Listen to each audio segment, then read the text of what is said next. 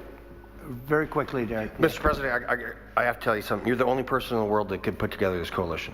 You are the only person in the world. I hope the American people I understand have the what we're meta talking about here glasses. today. I just don't like You're use them as meshing much high anymore. tech You know with the why? hammer.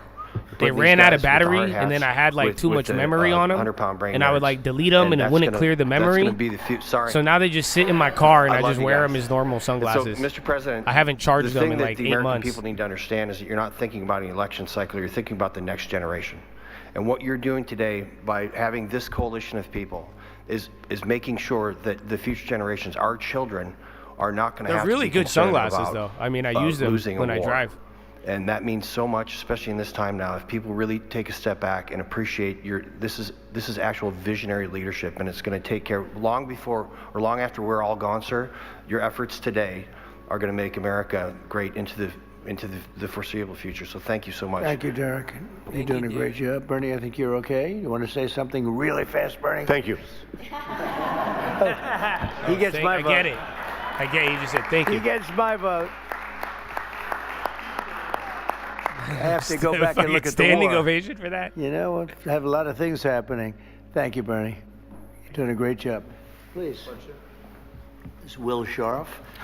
Go ahead, Will. You have anything to say? I think it's been pretty comprehensively covered by all the speakers you've had today, sir, but you're going to be signing a proclamation announcing the Ratepayer Protection Pledge. This is going to ensure American AI dominance in the years ahead, while also ensuring that American ratepayers, ordinary Americans paying their electric bills, aren't paying anything more. And along with the proclamation that you're signing, each of the CEOs and industry representatives that we have present here will be signing an actual copy. I don't get why they didn't just Protection force Pledge, us to all get committing them solar to your panels and vision buy for an this industry EV. going forward. Wouldn't that have been more effective? And let me say to the press, thank you And so cheaper? much for being here. It was fantastic. After the pledges are signed, if we can have you move out of the room as quickly as you can so we can do a little bit of business. But thank you for being here at this thing. And as you heard, the summary of the Trump agenda is lower prices, higher wages. If any of you have seen my son, Sam, tell him to come see me. Thank you. Thank you. That's a good one. It's a good one. Yeah, I think Broadcom's important, but it might do that, only move 2 or 3%. But then again, I mean, I don't know. Thank you very that much. After hours Thank on you. the video is Thank crazy. you, press. Thank you very much. Thank you, press. All right, press. You have 2 more minutes. I'll get you the numbers, and then I'm just gonna leave. So they're expecting 19.2. Their company guidance was 19.1, but analysts think they'll do better, and then 202 on EPS. And then next quarter guide 20.4 billion with EPS of 216. They're pricing in 9%. They're down 21% on the quarter. So let's see. Oh yeah. Oh, not bad, not bad. Can I play you a track real quick? We could get that. I think we got a little bit of time. We only got a minute. Viper. It's a cult, baby. Coach always said, don't look down when you dribble. Arguing right, left, I went up the middle. That's a big account, but it started with a little. So before the bounce, I sold for my initial. Swear I lost count, head just on a swivel. This ain't about clout, it's about who's beneficial. Finger to the clouds with the whip superficial. Made my mama proud and some friends artificial. Why you getting loud? Trying to keep it civil. Told me run it back, now I'm up triple. Dime is a dime and a nickel is a nickel. Lies will arise when the money's in the middle. I ain't that wise. They just shady, that's simple. If I'm not that guy, then all right, 5 seconds, baby. 5 seconds. All right. 19.2 is your expectation. Come on. Come on. Oh, is it out? I don't see it yet. I think I stopped it. There it is. Ooh, EPS of 150? Oh, they missed bad on that one. Net revenue 7.35. I think estimate was like 12, dude. Hold on. Adjusted 205. So they beat on adjusted. Non-adjusted was a miss. Revenue 19.3. So they beat on revenue. The non-adjusted EPS was terrible. The net wasn't too hot, but then adjusted EPS and revenue beat slightly. Again, revenue was up higher than the company guidance, but then everybody was expecting 19.2. So where's the next quarter? Next quarter, you want 20.4 and 216. Let me double check for the guide number. Coach always said, don't look down when you dribble. Arguing right, left. I went up the middle. Ooh, second quarter estimate 22. Estimate was 20.5. And yeah, so they guided 10% higher. The guidance was a little bit better. So that's not bad. I don't know about EPS. Revenue, cash from operations, 8.2. Again, I still think that was a little bit lower. So I think decent, honestly. It might get beaten down a little bit, but I do think that was better than expected. At least for the guidance. If you have good guidance, that's all you need in life. I'm looking for the EPS guide, but again, the revenue guide was 10% higher. And again, analysts had a higher one. Adjusted EPS beat. And give me the second quarter EPS. I don't have the second quarter EPS. They authorized $10 billion buyback. That's coming in now. Income of 10.8 non-GAAP.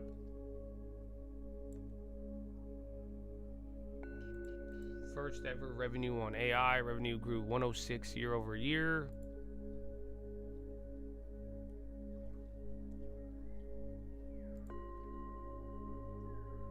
Okay. EBITDA guidance of 68% projected revenue. It's decent. 374 to 38. Is that the guide for next quarter? Or is that Okta? I'm looking at only Broadcom. I think it was decent, but it didn't. I mean, I think NVIDIA's was stronger, to be honest. But yeah, I think it's going to stay. It's pricing in 9. I think worst case, I don't know if it'll go above it or below it. It might just stay within that range. Pretty mediocre, slight tilt on positive if you want to reward software or anything of that nature, or I guess data centers and chips. So not bad. Not bad, Chatadonia. So that being said, have a wonderful day. There's no watch list tonight. I'm gonna try my best on that video, but no guarantees. If I make the video, I might have to be a quick one. I don't know, but or I give you more time to think. No FOMO, man. No FOMO. I hope y'all made decisions. I hope you're thinking on your own, baby. But God bless every single one of you. I hope you had a wonderful day, a wonderful evening, man. You have a good evening. You finish your day and drive, my friend. And I'll see you in the morning. And don't forget why we're here, why we keep going, why, my friend, life is just a school. And why the electricity matters, bro. You got to understand why. Tell me why, but what do you want to know, bro? You will find the answer. All of you can. Why, baby? Why? Finger to the sky, baby. To God be the glory.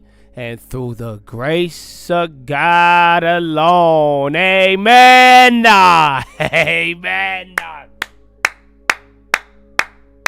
Chatadonia, have a wonderful evening. God bless every single one of you. And peace. I'll let it ride. Run it back, dog. Run it back, dog. Peace out, man.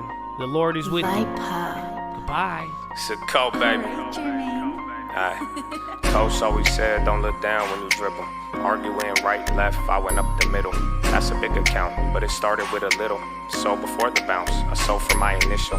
Swear I lost count, head just on a swivel. This ain't about clout, it's about who's beneficial. Finger to the clouds with the whip superficial. Made my mama proud and some friends artificial. Why you getting loud? Trying to keep it civil. Told me run it back, now I'm up triple. Dime is a dime and a nickel is a nickel. Eyes will arise when the money's in the middle. I ain't that wise, they just shady, that's simple. If I'm not that guy, then why would y'all listen?